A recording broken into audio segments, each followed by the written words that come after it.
G'day Plantifyers, Jess here and welcome back to the garden and another what I'm growing video today.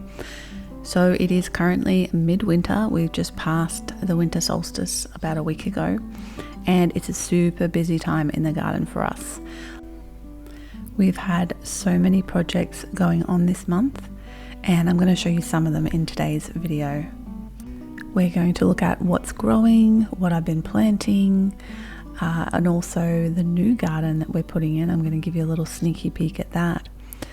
It's been a bit of a challenging month for me personally because I was doing a face chemotherapy treatment, which meant I had to stay out of the sun. I'll mention a bit more about that later in the video, but there was so much to do and I was basically out there every afternoon once the sun had gone down.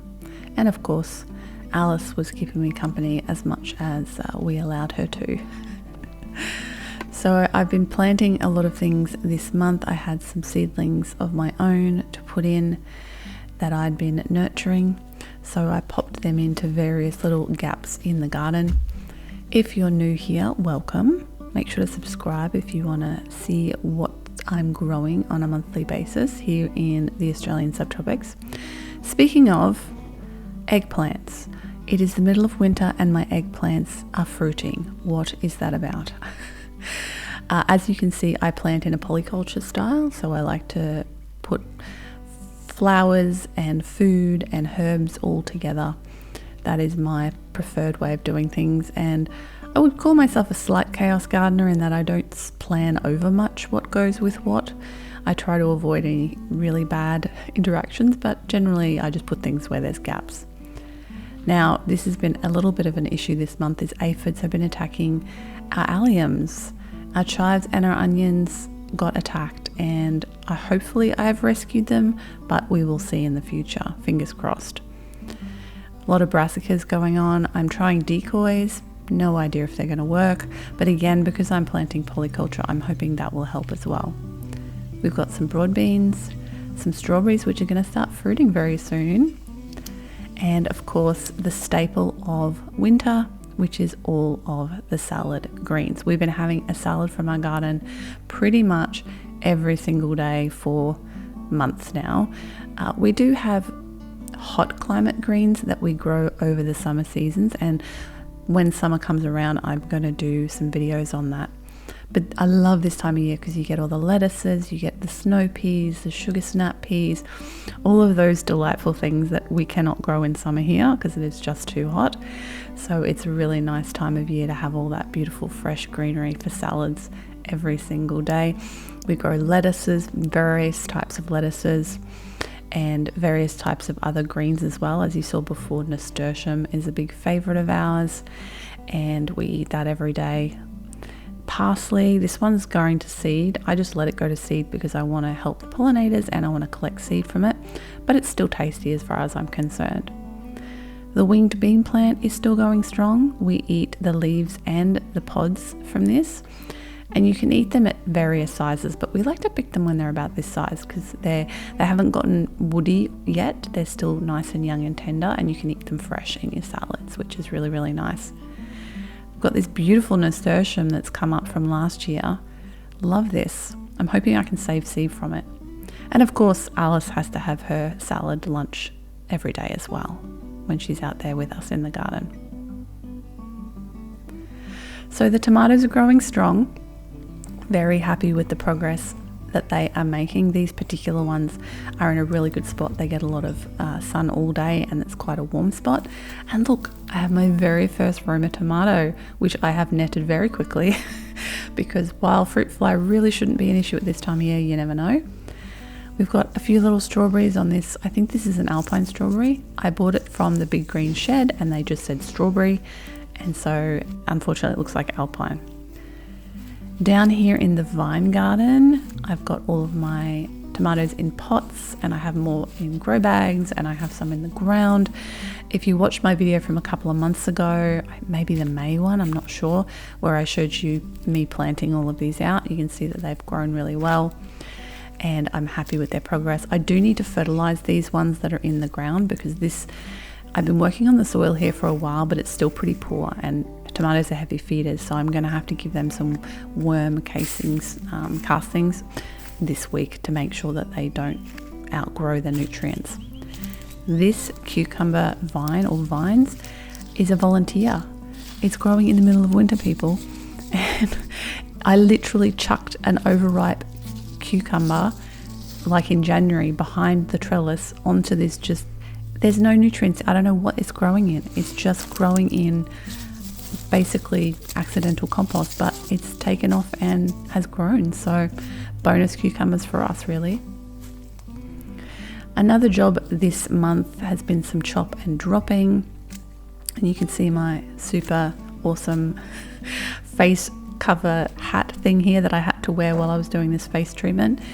And this is a ginger plant. We have a ton of this just around the property that the old owners put around the place. Here's my fancy hat, by the way, that I had to use to keep my face covered. And this is Queensland arrowroot. So this is the first time I've grown this, and it got really big and it grew really quickly, and I basically did nothing to it. So I decided to chop it back and use it as chop and drop to put on one of my big garden beds. So those nice big leaves will be great for that, and of course this just will grow back as soon as it starts warming up again without too much effort at all. And this is what it looks like. This is a plant that is naturalized to Queensland, hence it's been called Queensland arrowroot, and it's a great hot climate root crop. We've used it in stews. We've made chips out of it. That was a bit of a we need to try again. But basically it's a great thing to bulk out your winter meals with, and we kind of think of it as like a substitute for potato, although not quite as delicious as potato, I will be honest, but it grows well here, unlike potatoes. So I'm quite happy to grow this, and again it is also fantastic for making lots of green waste nutrients that you can put in your compost or use to chop and drop like I have done here. Now, just in case you're curious, because I almost never show this bed with the bird bath, there's chamomile growing. Can you see the frothy little green bits around the bottom? That's chamomile. And then on the archway I've got Bower of Beauty, which is an Australian native plant, and that's going to flower with beautiful pink flowers later in the year. So I'm dropping this on these new garden beds, new revamped garden beds. We had big palms here that we pulled out, so I'm slowly regenerating these beds and planting things in them, but they need way more nutrients to be really productive. So my idea is to eventually make these permanent permaculture beds with perennials, but we'll get there. It's a slow process, but I'm trying to use as much natural stuff from around the property as possible to do that. So in the meantime, I am putting a few perennials in there. You can see I'm planting a bit of Queensland arrowroot at the moment. I want to try to spread that around the property more so I have more of it, not only to eat but also to use for chop and drop. And also I had a bunch of seedlings that I just decided to put in this bed because it wasn't really doing anything, and I had the seedlings, and at the time I didn't have the space for them, so I'm like, you know what, in the meantime, while I'm buying or getting new plants for this space, I'm just going to use the space because why not? So there's a bunch of brassicas and herbs and various other bits and pieces that have gone into these front beds, and that stuff can just grow while I'm preparing and planning a longer term solution. So I'd have, some basil here actually that I put in there. In the last little clip I was planting some brassicas. This is some basil that I've grown myself from seed. So I wanted to make sure that I could get all this out. I don't know if you can tell how many seedlings are in this little thing here.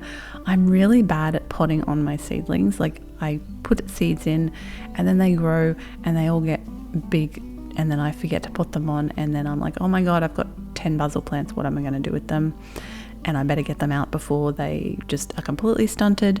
So I thought I'll just put them in this garden here and see what happens. I don't know if they'll grow. As I said, the nutrients here still isn't fantastic, and it's very heavy clay soil as well, which is going to take time to improve. But garden's all about experimenting, right? So I figured I may as well try and see what happens. I also, of course, did a bunch of direct sowing this month. So So I put in more sugar snap peas, more snow peas. I remembered to succession plant this year, people. Last year I completely didn't even think about it, and I had like one crop of snow peas and I was really sad. But this year I'm remembering every month throughout winter and autumn to plant more, so hopefully I have a longer window to harvest them. So a lot of this stuff went directly into the garden beds. Now, if you watched my recent video on a winter day in the garden, you might remember that I did a flower chaos garden. If you didn't, you can go watch that one. I'll put the link on the screen. This is just a quick clip from that. But basically, we're doing this brand new huge garden area, and we had this one bed that was ready before the rest, and I wanted to do a chaos flower garden. So I got like 30 different flower varieties, and I just sprinkled them on this bed, and we're gonna wait and see what happens. But little update as to what's happening, and it's a good update, and that is that there are seedlings. So there's a bunch of seeds that have popped their little heads up. I have no idea what's what. I mean, I know one or two things, like I know what nasturtium babies look like, they're obvious, but the rest of it is a mystery, and I'm going to show you in a future video what that looks like. And that inspired me to try a chaos vegetable garden.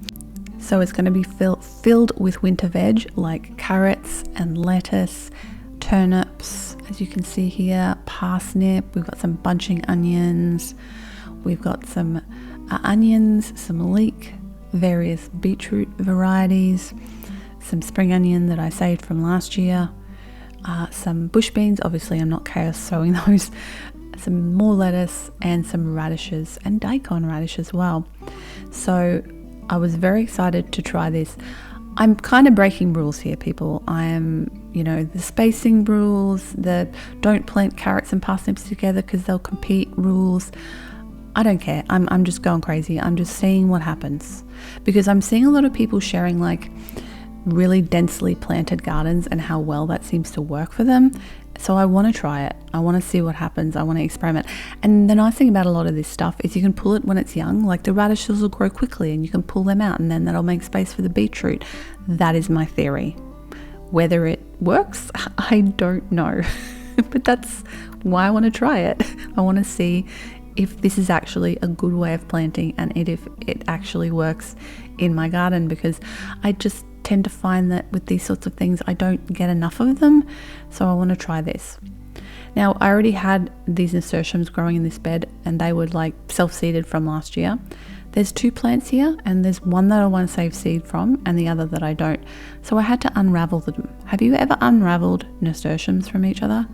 It is not fun. It's like in my day job making our jewellery for Ethereal, I have to unravel chains sometimes, and it reminded me of that. It's not fun, but I got it done so I can make sure to save seed from the plant that has those really pretty sort of variegated flowers, which was my goal because I really liked how they came up. Whether the seeds are going to be true to type, I don't know, because I do have various nasturtiums growing around the garden and they may have cross-pollinated, but we'll see what happens. So I prepped this bed off camera. Basically, I pulled out all the weeds, I smoothed it out, and I put a very thin layer of like potting soil over the top, mostly because I wanted to sort of suppress any weed seeds under that rather than for the nutrients, because a lot of these are root crops, so I didn't want to add too much nutrient to this bed. You can see there's a tomato in one corner. I planted that ages ago and it's kind of limped along. So what I've actually done in the bottom right corner on the screen there, that's where the tomato's planted, and then I've laid it through the end of the bed and actually popped it up at the top right corner there to see if that helps it kind of get going. And of course I have to give that a little bit more nutrients, but I can kind of give that spot nutrients.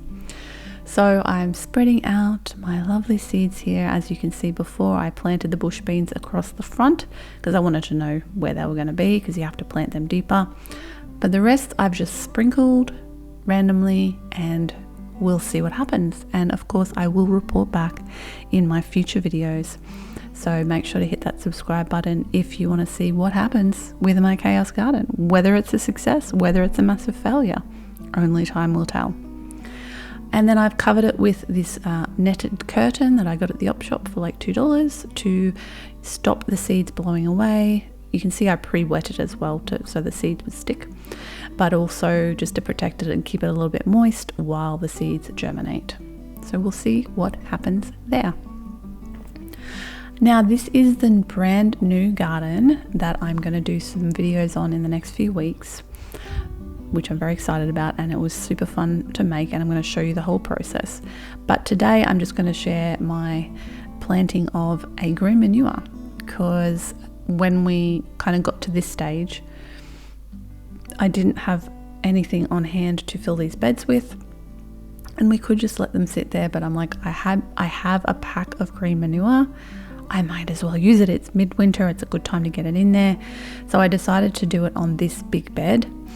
That we'd put mulch on everything to keep, you know, the moisture in the soil and keep it in place, but I pulled all the mulch off and then I cleaned it up, ready for the green manure. Now, learn from me, when you use green manure seeds, look up how much space you're supposed to spread them over. I put way too much. I used the whole packet on this bed, and apparently it was 100 grams of seeds. And when I went back and read the packet, all the information on the website, it's like, this will cover 50 square meters. And I was like, oh no, because this bed is definitely not that big and I used all the seeds. So we're going to see what happens. I think it's basically a mix of radishes, daikon radishes, and is it beetroot? No, it can't be. Oh, mustard seed. Yeah. So it's going to be very dense. But considering we're going to just, you know, turn it in to the soil for green manure, I guess that's not a real massive problem. I mean, you can just look how many seeds are you planting there, Jess? Oh my goodness. What were you thinking? You just didn't know better. I didn't know better. I'm learning. It's a learning process. I am no expert. I think that is pretty obvious. Anyway, I got that planted out. Hopefully they'll germinate soon. We will see what happens with this bed. Maybe it'll be a hot mess. Maybe it'll be fantastic. Who knows? We'll see in the next few months as this grows and everything germinates. And, well, look, worst case, there's going to be lots of matter. There's going to be lots of organic matter. And that's the whole point of green manure, right? It's not like we're growing things to eat them or for them to produce particularly well. So the future will tell.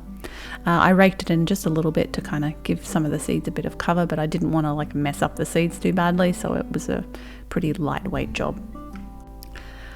Okay, so over the next few weeks, I'm going to be doing a couple of videos on this new garden. I'm going to do a video showing you exactly how we created this entire no-dig garden for $115. Yes, almost no money. I'm going to show you all of the amazing stuff that we planted in there and the planting system. So keep an eye out for those videos.